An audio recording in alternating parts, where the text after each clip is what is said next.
viene a ser algo así como un anticipo del control de convencionalidad que menciona la Corte Interamericana en el caso Almonacid Arellano, que a partir de ahí desarrolla su teoría, ¿no es cierto?, sobre el control de convencionalidad. Y lo que hace la Corte Suprema en el caso Giroldi, en el año 1995, es decir, al año siguiente de la reforma constitucional, fue precisamente esto que acabo de comentar, porque dice, la Constitución, en el inciso 22 del artículo 75, dice, en las condiciones de su vigencia que se van a aplicar los tratados de los instrumentos que tienen jerarquía constitucional. Entonces dice, esto es como se aplica en el ámbito internacional, puntualmente como lo aplican los tribunales internacionales. No podía ser de otra manera, dice la Corte Suprema, porque evidentemente esa es la obligación que asumen los Estados cuando ratifican las convenciones internacionales. En este caso, como tiene jerarquía constitucional, hace caer, declara inválida una norma del Código Procesal Penal que no permitía la doble instancia penal de acuerdo al artículo 8.2h de la Convención Americana de Derechos Humanos. Entonces nosotros decimos que es muy importante ese fallo de la Corte Suprema porque está diciendo, declaramos inválida una norma que no permite la posibilidad de acudir a otra instancia superior para analizar las posibilidades de cumplir con ese artículo, con ese inciso de la Convención Americana. Entonces, 1995. Al año siguiente, y acá entra la idea de las recomendaciones de la Comisión, es el caso Bramah, que lo que está en juego es otro artículo de la Convención Americana, es el 7.5, el que revela el habeas corpus, el que reglamenta, el que establece el habeas corpus. Entonces, ahí, con respecto a eso, nosotros teníamos una ley interna, la 24.390, que dice que estaba regulando, o reglamentando, sería más exacto decir, reglamentando el artículo 7.5 de la Convención Americana, porque establecía plazos objetivos para que una persona detenida sin sentencia firme, es decir, mientras dure la prisión preventiva, también que tener un plazo determinado, había que cumplir un plazo determinado, fuera del cual debía ser dejado en libertad. Esa es la idea de la reglamentación de ese artículo 7.5 de la Convención Americana. En el caso Bramah, lo que piden es precisamente la aplicación de esa norma interna, ¿no es cierto?, que regulaba los plazos objetivos para que quede en libertad una persona, si no tenía sentencia definitiva dentro de ese plazo que regulaba la ley. Sin embargo, acá la Corte Suprema nos ha sorprendido a muchos, hace una especie de comparación con lo que dijo la Corte Suprema en el caso anterior en Giroldi, en el sentido que había que tener en cuenta las decisiones de la Corte Interamericana, pero acá lo hace extensivo a lo que dijo la Comisión Interamericana de Derechos Humanos, a la importancia de la Comisión Interamericana con sus recomendaciones con respecto a lo que se tiene que entender por el artículo 7, inciso 5 de la Convención Americana. Y digo que no sorprende porque el principio pro homine, pro persona, que actualmente hay que tener mucho cuidado con los términos que uno emplea, que no quede antigua, ¿no es cierto? Bueno, bajo el principio pro persona hay que tener en cuenta que si una ley interna favorece más al justiciable que una norma internacional, se va a aplicar la ley interna, ¿no es cierto? Ese es el principio básico en todo el derecho internacional de los derechos humanos. Entonces, en este caso, la ley interna favorecía más a Bramah. Sin embargo, la Corte Suprema entiende y analiza un informe anterior de la Comisión Interamericana de Derechos Humanos, y en ese informe anterior de la Comisión Interamericana decía que los Estados no estaban obligados a fijar un plazo determinado, un plazo objetivo, y que el juez tenía la posibilidad de determinar hasta qué momento podía o no declarar la libertad de la persona bajo proceso si todavía no tenía la sentencia definitiva al respecto. Entonces, tomando para sí la posición de la Comisión Interamericana, la Corte Suprema acepta esa posición y dice, bueno, tenemos que tener en cuenta, como dijo la Corte Suprema en el caso Giroldi, no solo lo que opina la Corte Interamericana, sino también las recomendaciones de la Comisión Interamericana de Derechos Humanos. Estamos en el año 96 y es el caso Gramajo. Bueno, en cierta medida, como principio general, es muy importante tener en cuenta las recomendaciones de la Comisión Interamericana. Ahora bien, al año siguiente se produce otro caso interesante, Esteves. El caso Esteves del año 97, aquí no se menciona para nada ningún informe de la Comisión Interamericana, salvo el juez Bosser. El juez Bosser recuerda que hay un informe posterior al que acabo de mencionar de la Comisión Interamericana, y en este informe posterior felicita al Estado argentino por haber dictado la ley 24390 que regula los plazos razonables para de alguna forma determinar el alcance del artículo 7.5 de la Convención Americana. Pero acá la Corte Suprema omite cualquier comentario al respecto. Al año siguiente, yo lo he dicho, el caso Acosta, que tiene que ver con, no sé si ustedes se acuerdan, con la tablada es una serie de casos, entre otros, el caso Acosta, el caso Felicetti, después Portadano, tiene todo que ver con unas posiciones que fue asumiendo la Corte Suprema de la Corte. Pero decía yo que en el caso Acosta de 1998 había una serie de normas convencionales que decía la Comisión Interamericana que había sido violada, pero no estaba en ellas el artículo 7.5, que es la libertad personal. Estas personas inician una acción de habeas corpus, de manera que se equivocan, en todo caso, ¿no es cierto?, por la acción que iniciaron para pedir el cumplimiento de las recomendaciones de la Comisión Interamericana. Y acá, con una claridad meridiana, la Corte Suprema dice que las resoluciones de la Comisión Interamericana no son vinculantes para el Poder Judicial. Lo explica, lo dice con claridad.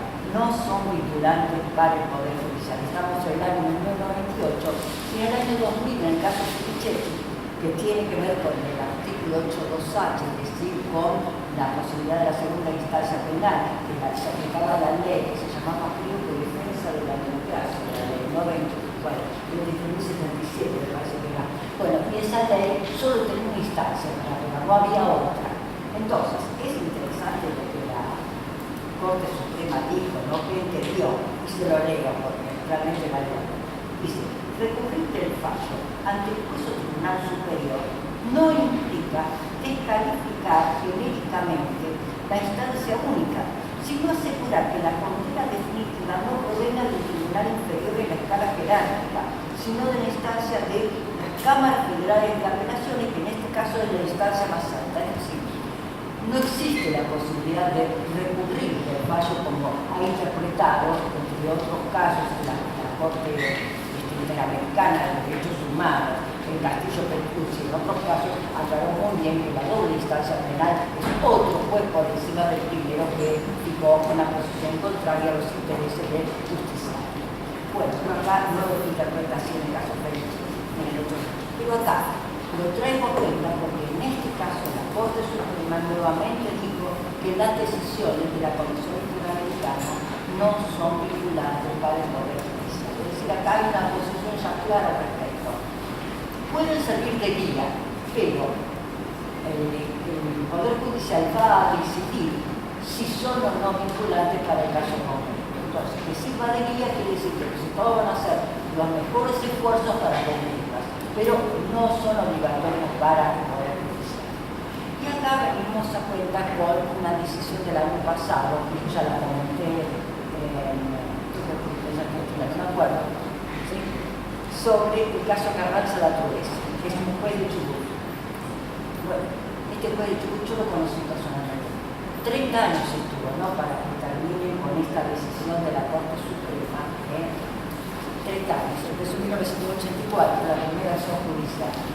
Bueno, más allá del plazo razonable no vamos a entrar a eso porque podemos dedicar una jornada al tema de los plazos razonables en los procesos internos e internacionales. Porque los internacionales también están memorando algo realmente. Pero acá el caso Carranza La Tureza, por 4 votos contra 3, la Corte Suprema decidió que las recomendaciones de la Comisión Interamericana de Derechos Humanos son vinculantes.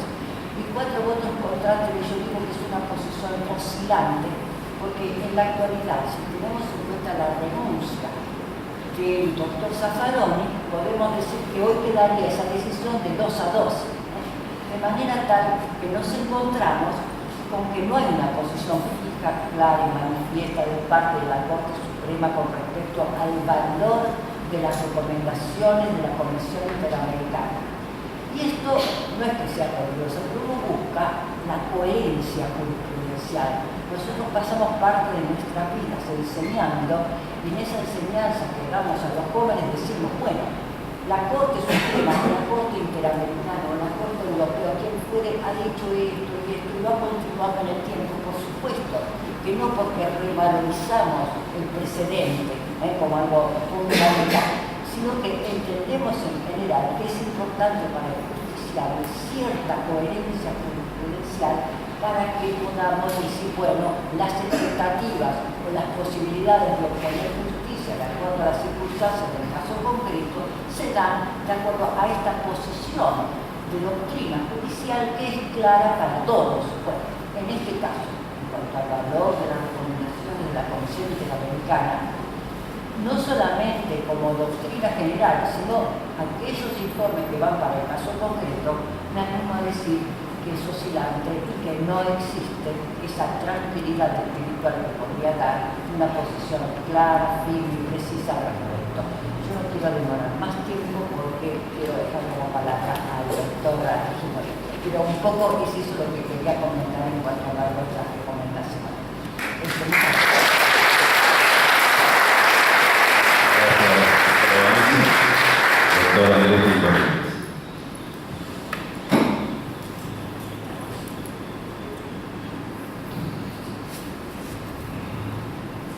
Buenas tardes a todos y a todas. Para mí es un gran gusto estar acá. Quiero agradecer y felicitar a la universidad por la invitación y por la organización. Siempre es muy bueno estar en espacios de reflexión. Siempre es muy bueno intercambiar con alumnos y alumnas sobre distintos puntos a los cuales nos lleva el derecho y las distintas vicisitudes de la vida a las cuales nos lleva el derecho. Mi idea es trabajar un tema de forma complementaria, lo que le hizo mi gran querida amiga Susana Varese. Nosotros venimos de un tronco común, que es el diafragmismo. Y es complementaria porque voy a intentar dar una mirada del funcionamiento del artículo 75, inciso 22, una mirada desde la configuración de nuestro paradigma modelo constitucional. La reforma de 1994 tuvo como núcleo ideológico, a partir del cual se constituyó un nuevo paradigma, el artículo 75, inciso 22. Esta norma es clave para configurar a partir de ese momento un Estado constitucional y convencional de derecho, el cual emana con fuerza normativa, operativa, vinculante, directamente aplicable, un concepto de supremacía constitucional y convencional que irradia, penetra, percola todo tipo de relaciones, las relaciones horizontales de las personas con el Estado y las relaciones verticales entre sí, con la misma intensidad, con la misma irradiación y con la misma operatividad.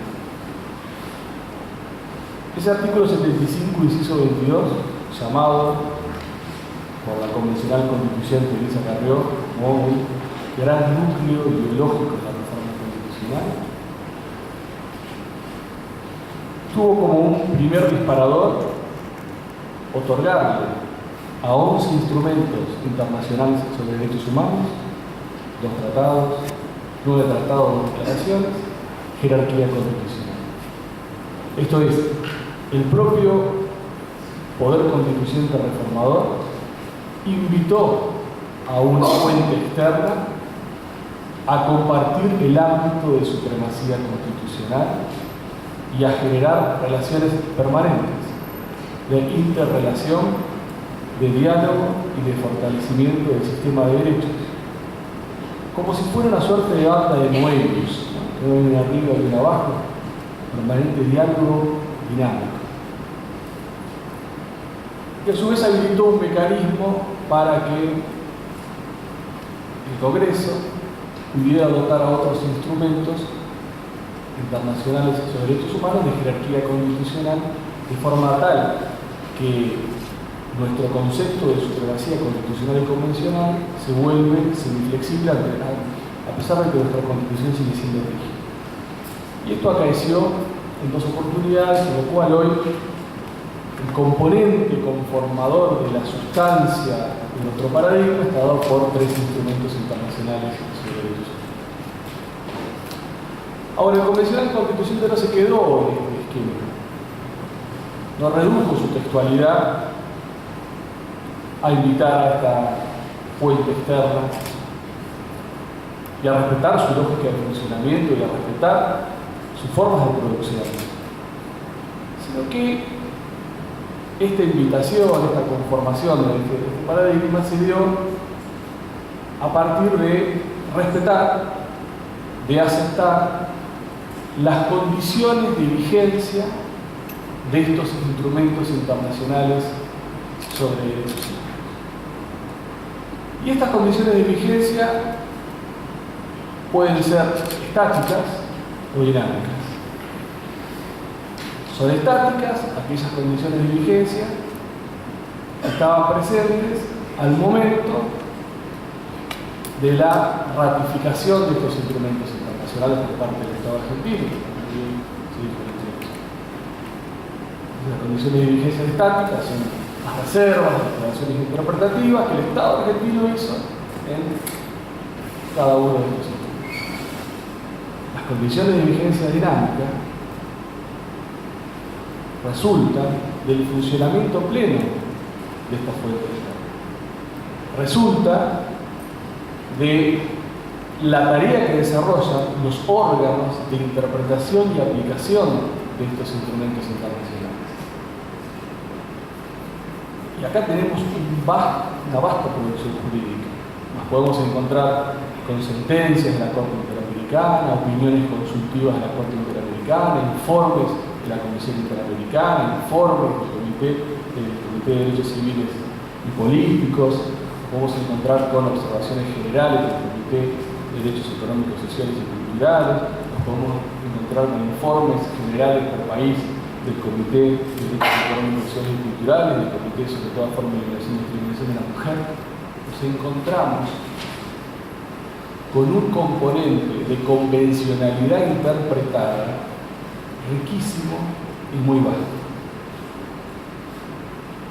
Y estas condiciones de vigencia dinámica pueden ser directas o indirectas. Son directas cuando estos órganos, al interpretar estos instrumentos, se refieren o se dirigen al Estado argentino. Cuando la Corte Interamericana, cuando el Estado argentino, cuando la Comisión Interamericana emite un informe respecto al Estado argentino. Y son indirectas cuando estos órganos emiten estas disposiciones, estas interpretaciones, y lo hacen con respecto a otros estados distintos del Estado argentino. Ahora, la primera conclusión es que nuestro modelo, nuestro paradigma constitucional y convencional es de una riqueza muy grande. Porque en términos de desarrollo y de efectividad de los derechos, no solamente va a tener una textualidad constitucional y una interpretación de esa textualidad constitucional que hagan nuestros tribunales y haga la Corte Suprema de Justicia, sino también va a tener una convencionalidad interpretada muy extensa.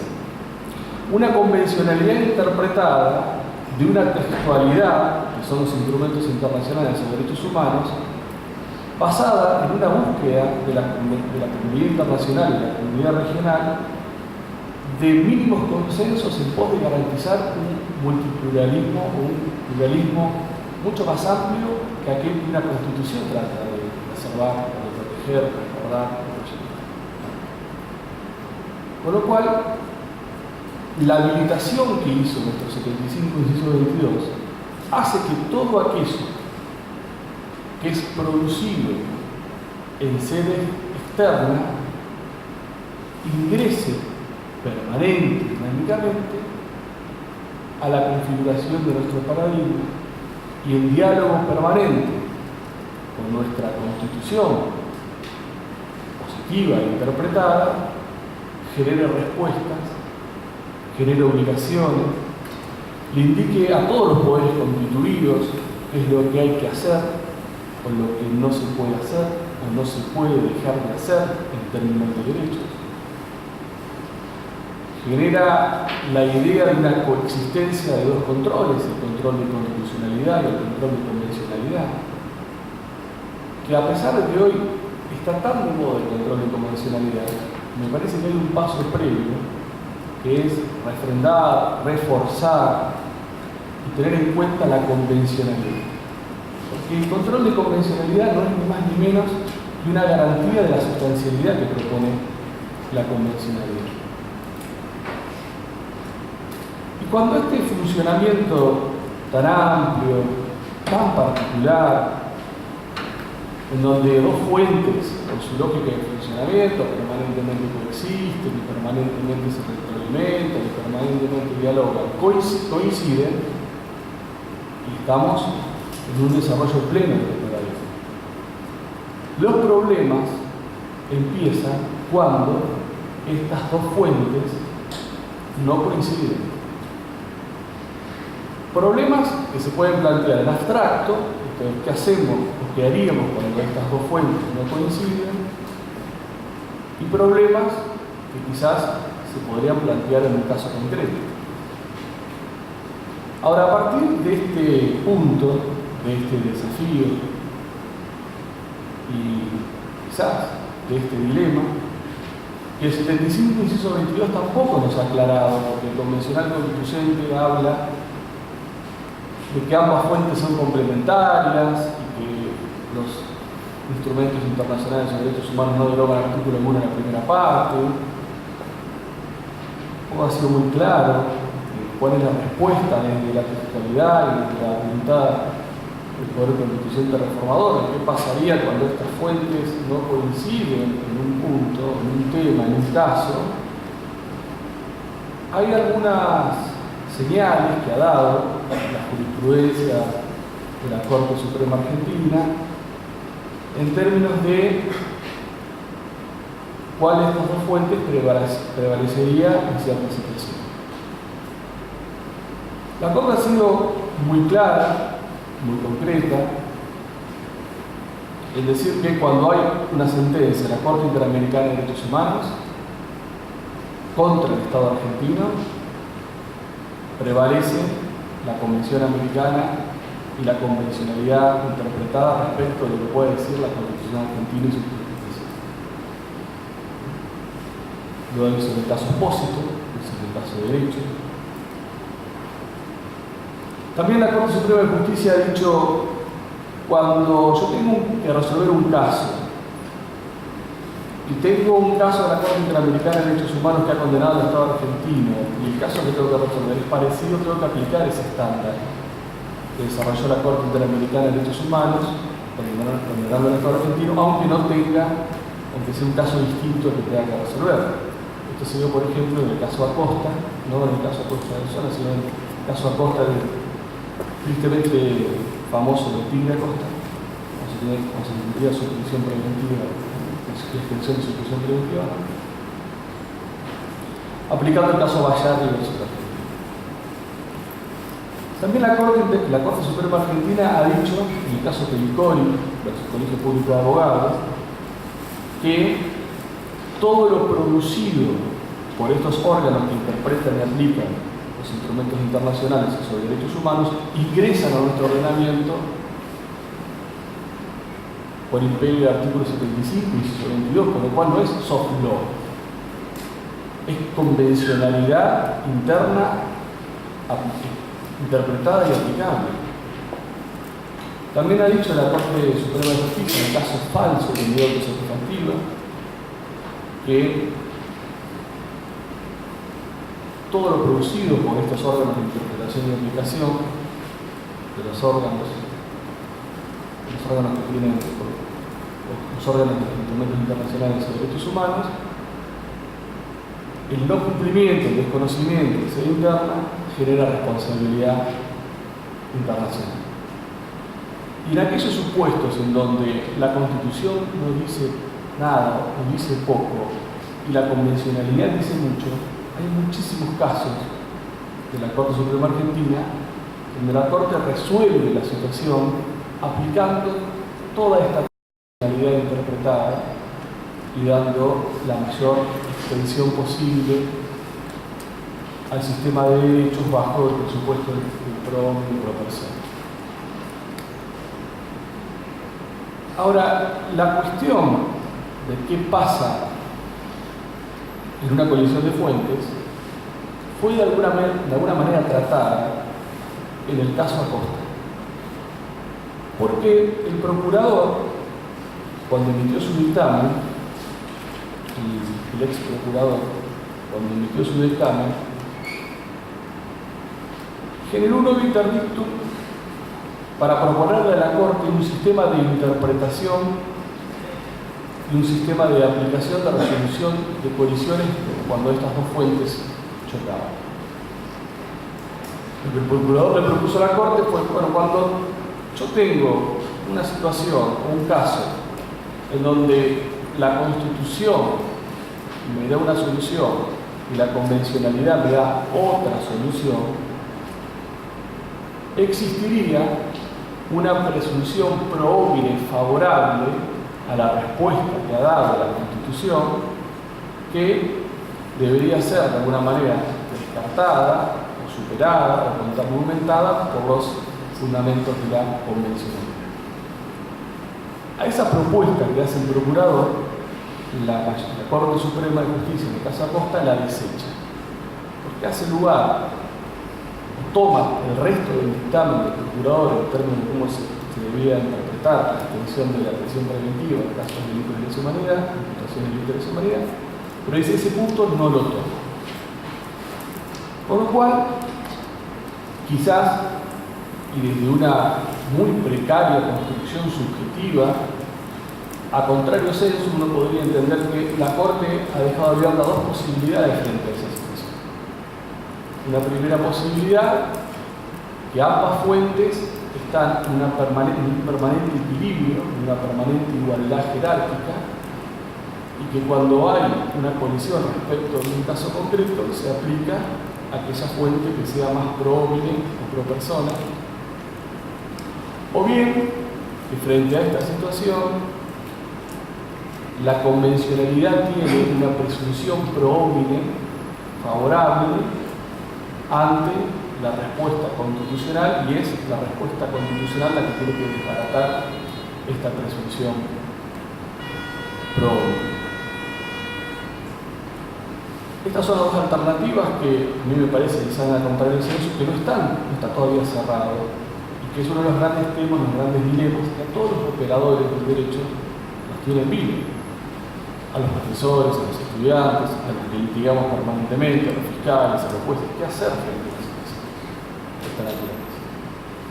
Quizás alguna respuesta ya ha dado la Corte Interamericana de Derechos Humanos en el caso Hellman II, en la ejecución de sentencia, cuando dijo: todo aquello que la Corte Interamericana produce, interpretando la Convención Americana y otros tratados, que no se refiere a un Estado, tiene efectos erga omnes interpretativos. Los Estados no pueden obviar, no pueden desconocer toda la producción de la Corte Interamericana de Derechos Humanos. Uno podría decir, no podríamos desconocer toda la producción de esos órganos, de esos instrumentos, a la hora de evaluar cuál es la mayor alternativa o la opción más preferencial en términos de tutela y eficacia de los derechos.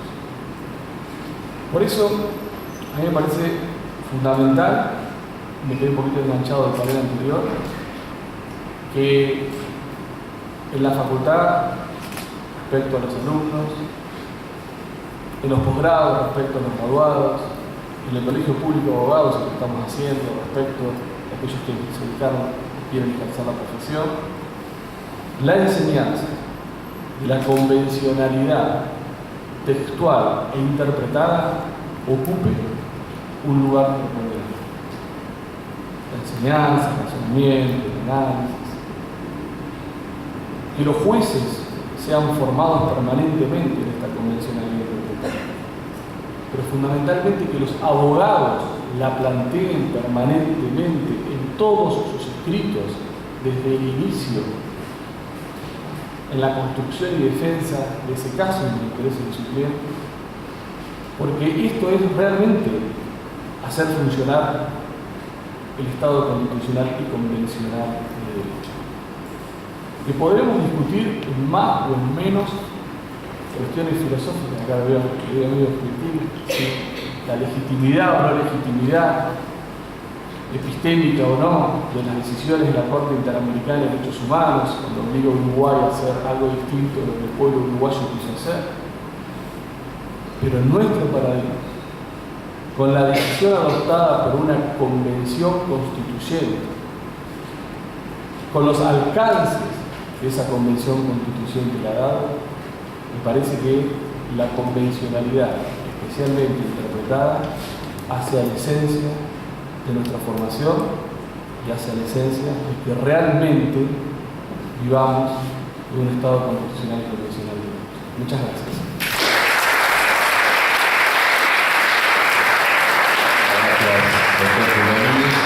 La palabra al doctor Alfredo Vito. Gracias. Antes que nada, pido disculpas, tenía mal el horario, así que me salí corriendo para llegar. Listo. No, quedé tranquilo. Gracias. Yo también llegué. Pero gracias por el aviso porque me voy a pelear, como es costumbre.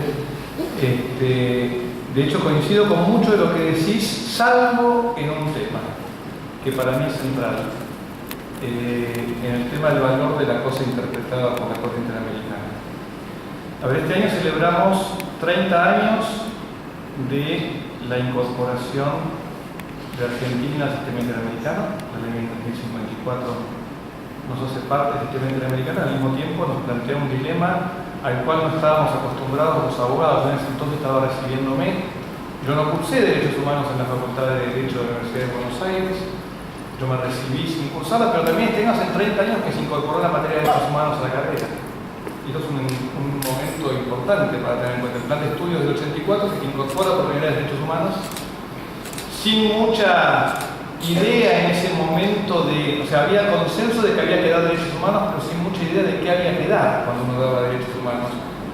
Empezaron a discutir y ahí decidieron repartir las cátedras y se le dieron cátedras de derechos humanos a los filósofos que hacían filosofía de los derechos humanos, le dieron cátedras de derechos humanos a los internacionalistas que hacían derechos internacionales de derechos humanos en su versión más rudimentaria, recién estaba empezando el sistema funcional.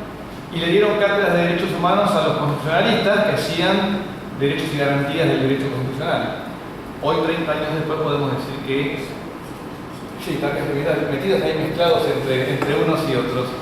Y lo cierto es que hoy, 30 años después, la materia tiene claramente un contenido independiente y que es importante. Y acá rescato lo que dice Andrés de la importancia de enseñar derechos humanos y de enseñar protección nacional e internacional de derechos humanos, de enseñar la importancia de los instrumentos internacionales, que era un tema que no teníamos incorporado nosotros. Nosotros mirábamos el derecho internacional general como un derecho, sí, para los diplomáticos, un tema raro, que al que hacía comercio exterior, podría ser que trabajara en eso, pero no lo integrábamos al ordenamiento jurídico, nos quedábamos en el caso Merck, en el individualismo y con mucho Martín y compañía, para tratar de determinar qué pasaba con la ley y los tratados, pero no hacíamos nuestro al derecho internacional de derechos humanos como esto se mete. Y la reforma del 94 consolida este elemento, como bien decía Andrés, al meter a estos, incorporar estos tratados con jerarquía constitucional, pero sin tener muy en claro qué significaba jerarquía constitucional, y empezamos a calificarle y a hacer una cláusula bastante farragosa en 75 y 22, al establecer en las condiciones su vigencia, no alteran, sino que deben ser entendidas como complementarios de los derechos de la primera parte, al decir de la interpretación de los propios convencionales constituyentes y más allá de la ficción jurídica que desarrolla la Corte posteriormente, diciendo que sí, que el constituyente hizo un análisis de compatibilidad y verificó. La verdad es que esto no es cierto. Y la verdad es que esta incorporación tiene que ver con parte de acuerdos políticos, en donde el gran tema era el tema del aborto, y el gran tema de la discusión en los diarios de sesiones se puede ver claramente la incorporación de la terminología en la que su vigencia tenía que ver específicamente con la Declaración Interpretativa Argentina en el marco de la Convención de los Derechos del Niño. Sí es cierto que esto incorpora todo el ordenamiento internacional de los derechos humanos, tanto ordenamiento jurídico como ordenamiento positivo.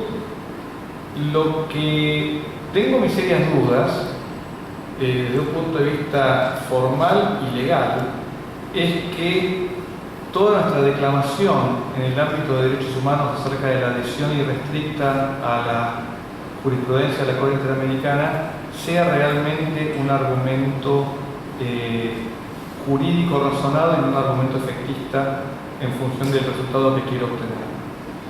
No estoy de acuerdo, y lo tengo escrito así que lo puedo reiterar sin problema, en que la Corte Argentina haya aceptado sin cortapisas el valor de la jurisprudencia interamericana, porque así como lo dice duramente en todos los casos que señaló Andrés hace un rato, también se niega a cumplir la sentencia en el caso Cantos, cuando ahí no hay ninguna duda de que la Corte aplica el estándar. ¿Por qué? Porque le toca las competencias propias de la Corte.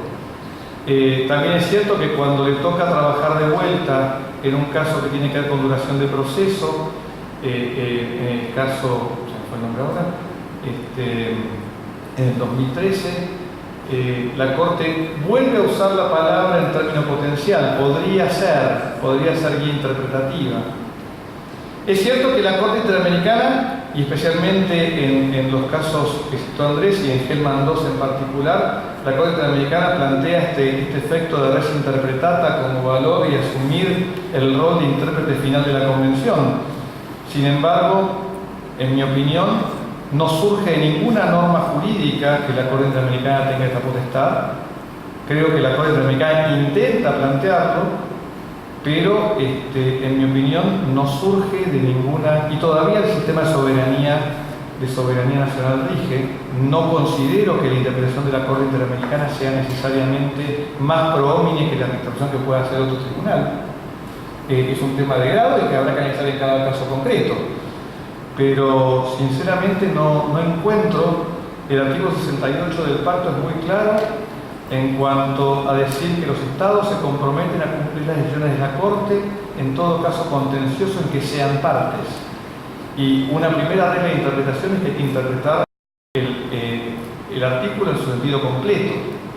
Si uno analiza las fuentes de este artículo, tenemos que ver que la fuente no es otra que el artículo 59 del Estatuto de la Corte Internacional de Justicia, que lo que establece específicamente es esto mismo. El cumplimiento de las sentencias no se extiende más allá del caso concreto en donde ha sido dictada, y esto es coherente con el sistema de fuentes de derecho internacional, que establece que la jurisprudencia internacional es simplemente una fuente auxiliar, no es una fuente formal o una fuente principal de derecho internacional.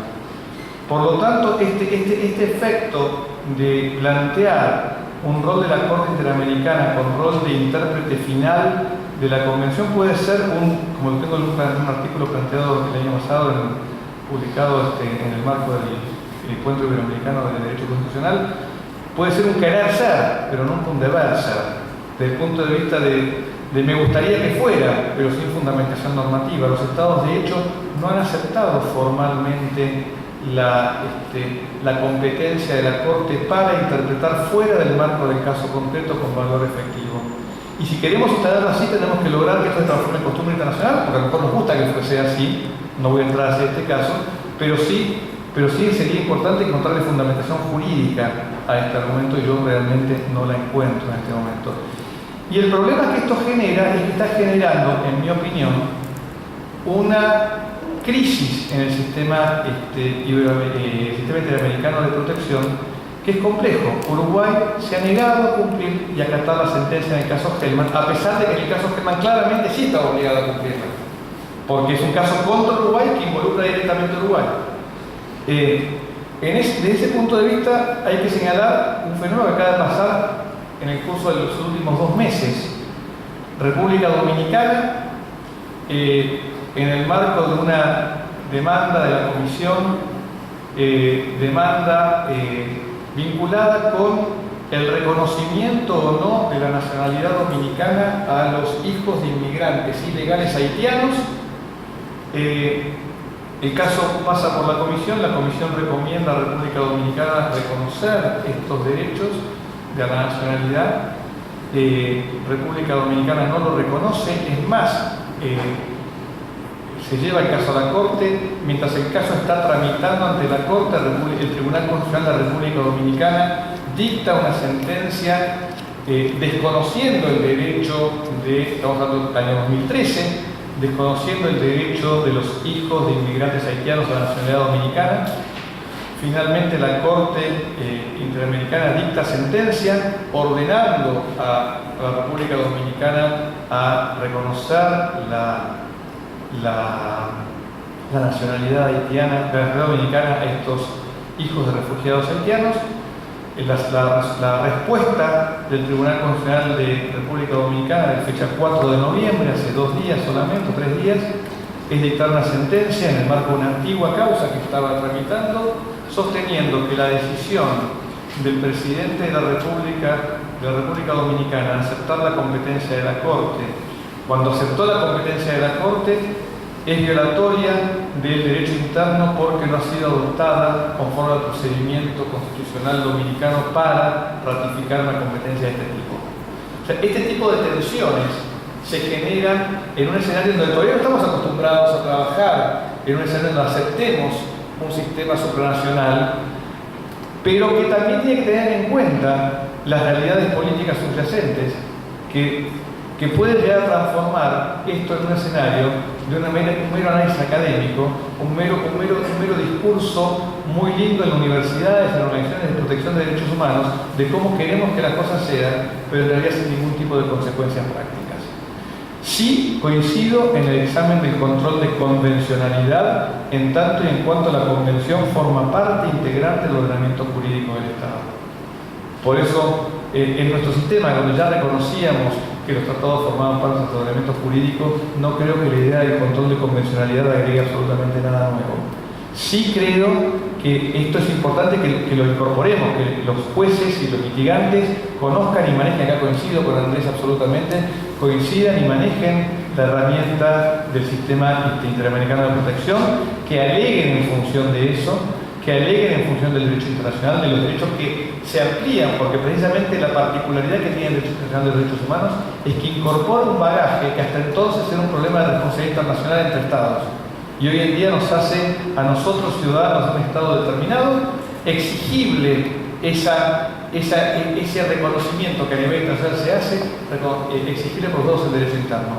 Pero de eso sostener que la Corte Interamericana de Derechos Humanos tenga competencia para resolver, más allá del caso concreto, o para resolver, como discutimos esta mañana con los ponentes, acerca de si las recomendaciones de la Comisión o si las recomendaciones del Comité de Derechos Humanos del Pacto de Civiles y Políticos tienen efecto vinculante, más allá del valor vinculante que los Estados quisieron darle a esa normatividad al momento de ingresar al tratado, creo que es un paso demasiado arriesgado.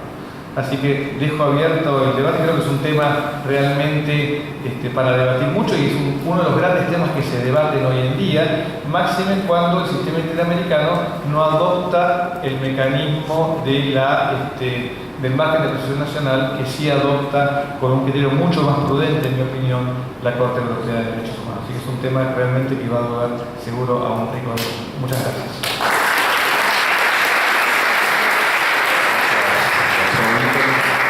Pregunto, sí, justamente iba a eso, pregunto a los ponentes si desean ejercer su derecho a réplica o a comentario de la ponencia del doctor Víctor. Yo voy a tomar 2 minutos y no voy a ejercer mi derecho a réplica porque mi honor no ha sido afectado. Yo ya a esta altura de mi vida me peleo con nadie, trato de dialogar y asumo intercambiar opiniones y constructivas. Antes me peleaba mucho, ya no me peleo con nadie. Quisiera hacer 2 aclaraciones. Primero, que me parece que yo nunca dije que las decisiones que pueda tomar la Corte Interamericana o cualquier otro órgano tengan una prevalencia jerárquica a priorística sobre todo lo producido por la Constitución. Yo lo que planteo es que las dos cuestiones que dejó abierta la Corte Suprema de Justicia son un régimen de coexistencia de ambas fuentes, y cuando existe una contradicción, una colisión, se aplica la fuente más pro homines en el caso concreto, o una prioridad prima facie, no de iure, sino de facto, a favor de la fuente convencional, que podrá ser derrotada por la fuente constitucional. Ahora, yo prefiero la primera, lo vengo diciendo desde que se escribió sobre este tema. Me parece que la mejor forma de hacer cohabitar estas dos fuentes en una situación de antinomia en concreto es ver cuál de las dos es más probable. Ahora, para llegar a esa situación es fundamental que se planteen estas cuestiones. Para llegar a esta situación es fundamental que la convencionalidad esté presente en todos los órganos, en el legislador, en el administrador, y es fundamental entender que esto no es porque nos viene de afuera, porque ratificamos un tratado, sino porque nuestros convencionales constituyentes incorporados al 75 inciso 22 hicieron esta apertura. Ya no hablamos ni de hard law ni de soft law, no, hablamos de Estado constitucional y convencional, de hecho porque nuestros convencionales constituyentes así resolvieron configurar. Entonces, la idea es que si hay un estado de decisis convencional, también tiene que haber un estado de decisis constitucional, también tiene que haber un estado de decisis convencional. Que en cada caso, cada vez que nos enfrentemos a un caso, tengamos en cuenta esta cohabitación y permanente retroalimentación. Y otro punto es que si uno invita a una fuente externa con su lógica de funcionamiento, su lógica de validez, a compartir la supremacía constitucional, después no podemos hacerle decir a la Corte, no, la Corte se confundió cuando expande el control de convencionalidad. O la Corte interpretó mal la Convención Americana, la Corte Interamericana, interpretó mal la Convención Interamericana en Artavia Murillo respecto al derecho a la vida. No, si uno le invita, respeta la lógica de funcionamiento, de desarrollo progresivo de esa fuente que uno invita. Y esto no es algo nuevo. Lo escribió Alberti, el crimen de la guerra, respecto al derecho de gente que nosotros estamos aceptando en 1853. Entonces, si uno invita, acepta y comparte. Ahora, ir a cuestionar la evolución propia del máximo órgano de interpretación de la Convención Americana, me parece que entramos en un plano de falta de sincronía lógica entre dos fuentes. Y lo veo tanto en la doctrina, pero lo veo como muchos jueces, que para llegar a un resultado de un caso, dicen que la Corte Interamericana de Derechos Humanos se equivoca al interpretar la Convención Americana, en vez de decir que la Constitución Argentina o de la Constitución Argentina surgen argumentos más pro homini para ganarle a lo que dijo la Corte Interamericana. Gracias.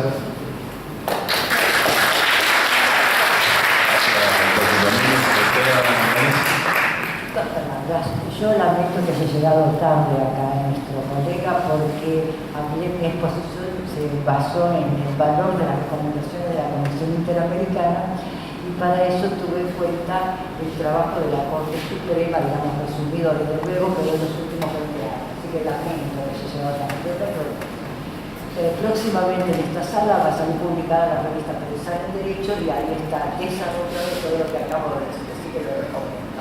Eso en primer lugar. En segundo lugar, los que hace 30 años enseñamos derechos humanos en la Facultad de Derecho de la Universidad de Buenos Aires, hemos tomado muy en cuenta todas las fuentes, todas las posiciones, todos los estudios.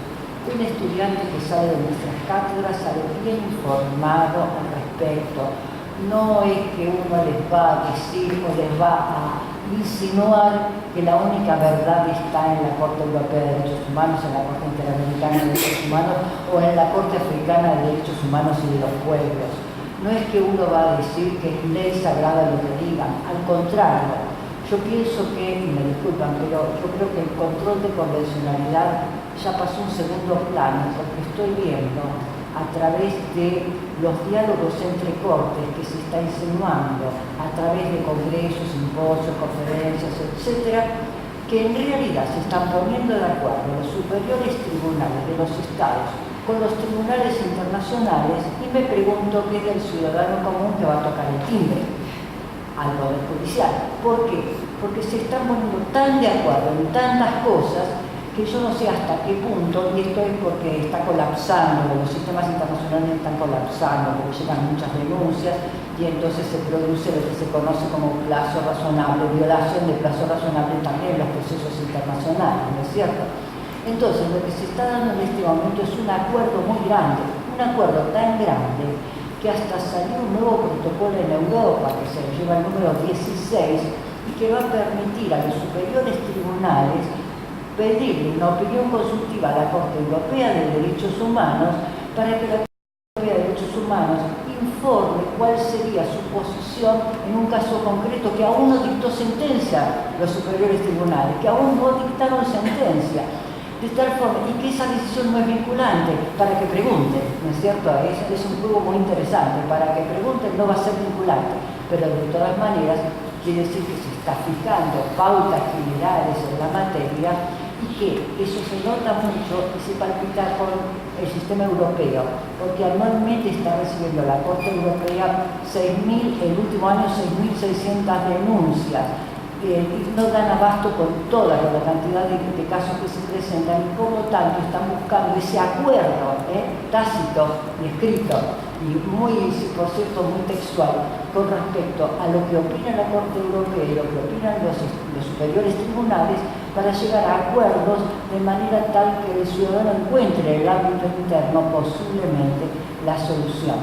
Pero yo pienso que estos juegos que se están dando de poder van a terminar, y yo estoy trabajando sobre este tema, no lo van a poder ver próximamente porque está trabajándose, pero yo creo que esto está perjudicando al ciudadano común en el sentido que esa idea de amparo internacional, esa idea de ir al ámbito internacional para que después esa decisión sea cumplida en el ámbito interno, está perdiendo un poco de su fragancia original. Bueno, nada más, eso quería decir.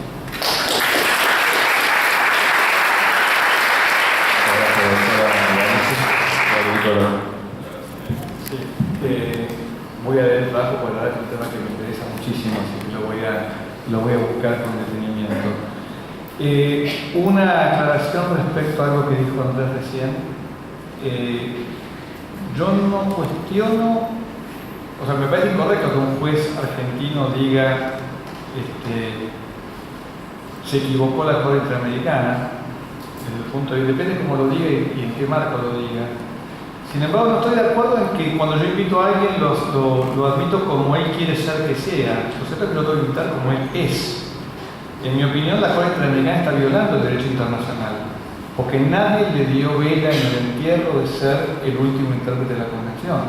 No hay ninguna norma de derecho internacional, ya no hablo de derecho argentino, no hay ninguna norma de derecho internacional que le asigne a la Corte un rol de ser intérprete final y último de la Convención fuera del marco del caso concreto que le ha sido adjudicado. Entonces, este es el argumento. No es un argumento te invito, pero te acepto como sos. No, te acepto como debes ser. Y el deber ser tiene que ver porque el derecho internacional es un derecho en el marco del Pacto de la Convención Americana de Derechos Humanos, es un marco de derecho convencional. En los estados se obligan concretamente en el marco del pacto y conforme a las normas del derecho internacional que regulan los tratados internacionales. Y la competencia de la Corte es la competencia para interpretar en opiniones consultivas la interpretación de la Convención y para dictar sentencias en los casos concretos que son sometidos a su juzgamiento. De ahí extrapolar, como pretende la Corte Interamericana, que su decisión es la de ser intérprete final y último de la Convención, cuando en alguna jurisprudencia anterior había dicho la misma Corte, y la Corte es la misma a pesar de que también sus integrantes, y nunca se tomó el trabajo cuando analiza en la Universidad de Arellano, plantea el tema del control de convencionalidad, nunca toma en cuenta su dicho anterior cuando dijo: en la medida que existen tribunales que no son jerárquicamente superiores unos de otros, no debe extrañar que existan conclusiones contrarias sobre una misma regla de derecho cuando son llamados a interpretar. Y máxime cuando ha dicho también que la Corte Interamericana no es una cuarta instancia, sino que simplemente tiene un efecto jurídico diferente.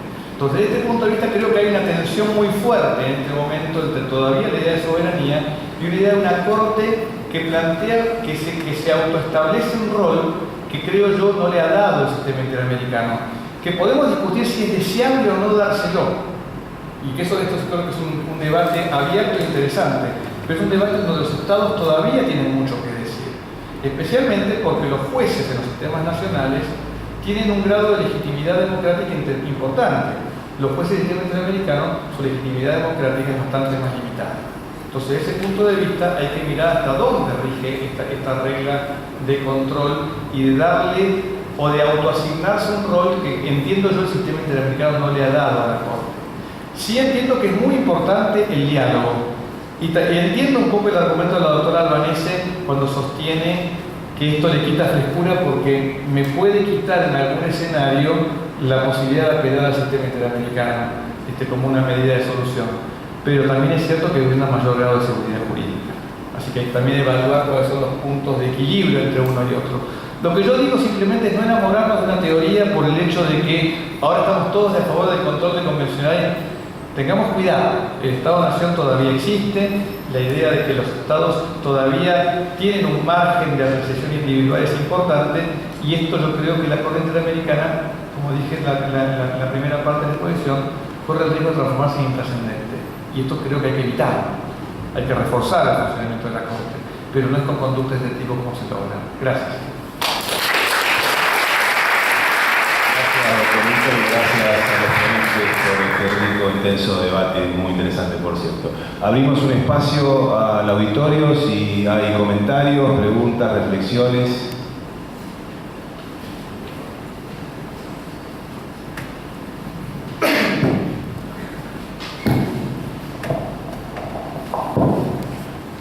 ¿Qué tal? Felicitaciones a todo el panel. Quería tener una reflexión de ustedes, aunque sea muy breve, acerca de cómo deberíamos interpretar los movimientos de Venezuela, de la República Dominicana, y como quizás sugiere el doctor Víctor, en el sentido de que no haber dado cierto margen nacional de interpretación al mejor reconocimiento de derechos y lo que está en juego ahí, o si en rigor las decisiones de los estados tienen que ver con algo muy distinto. Digo, para tratar de poner en su quicio la discusión acerca de esta relación entre jurisprudencia interamericana y jurisprudencia nacional. Pensemos en los dos casos más recientes de desafío al sistema interamericano. Son casos en los cuales el desafío vino dado por naciones fuertemente comprometidas con el mejor reconocimiento de ciertos derechos en clave protectoria, o tiene que ver con otra cosa. Digo, al menos para agregarle una dimensión y situar esta discusión en el contexto actual latinoamericano. Y Javier, ¿querés decir algo también de su experiencia? Sí, yo creo que el tema Venezuela es claramente un tema político, no tiene nada que ver con el tema, con este tema es un tema vinculado con situaciones particulares de la situación política de Venezuela. El caso de la República Dominicana es tan reciente que la verdad no lo sé.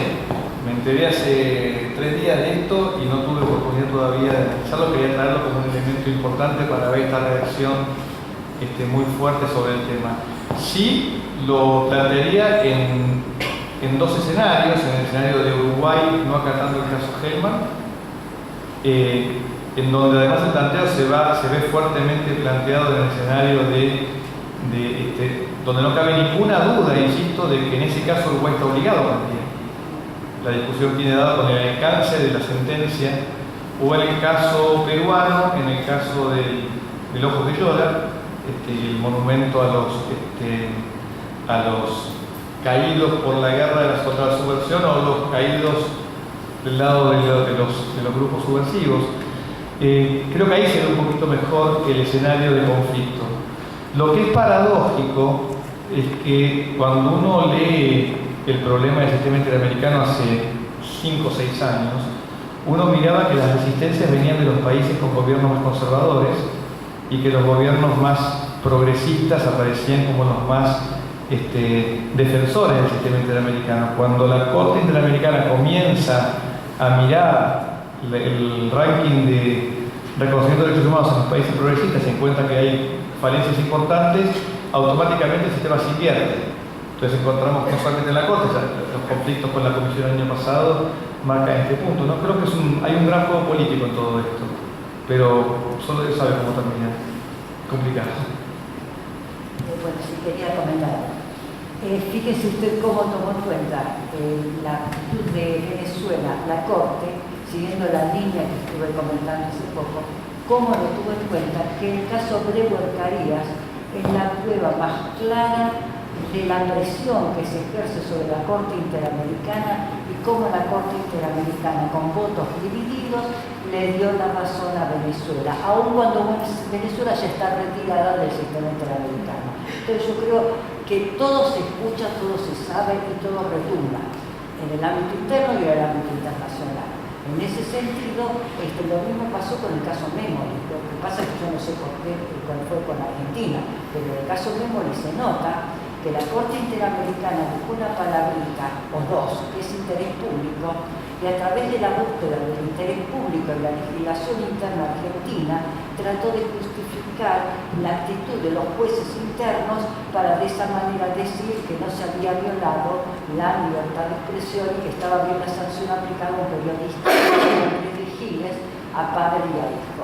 Entonces yo no sé cuál fue el motivo de la Corte Interamericana, que también fue por voto dividido, pero yo creo que hay una lectura que tenemos que hacer con respecto a esto y de alguna manera cuando se retira un Estado del sistema, la Corte Interamericana lo escucha muy bien y sabe cómo responder, que no está de acuerdo con la posición del ciudadano común que toca timbre en el Poder Judicial.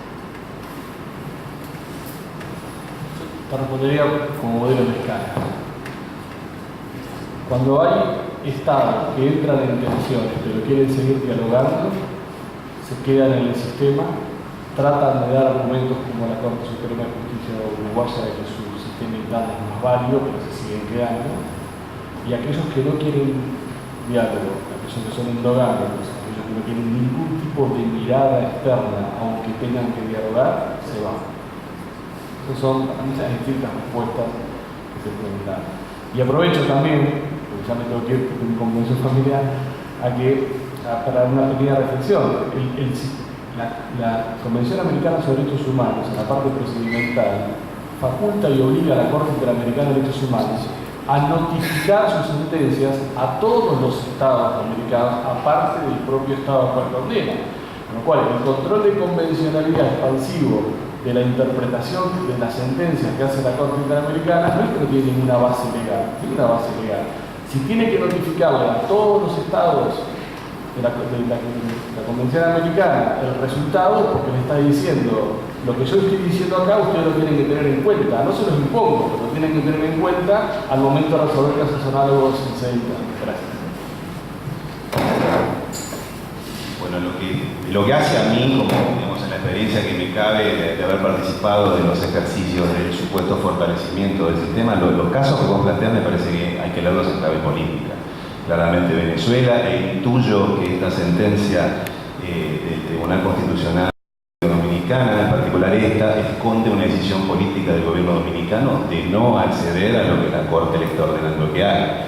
En Venezuela claramente hay una mirada muy reactiva, se quiere, del sistema del 2002, que tiene una historia política también que se remonta al momento en que Chávez es derrocado brevemente y el sistema interamericano, a través de la Convención Interamericana, quizás no tiene la mejor manera de reaccionar dirigiéndose al señor canciller para preguntarle o para, digamos, formalizar una solicitud de adopción de medidas cautelares respecto de Chávez. Me parece que toda esta dinámica de me voy y me quedo hay que leerla en clave más política que jurídica.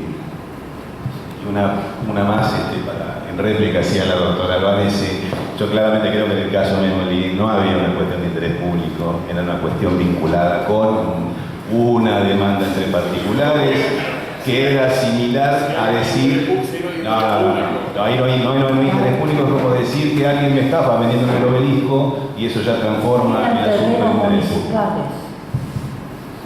Pero sí, voy a hacer una réplica por acá.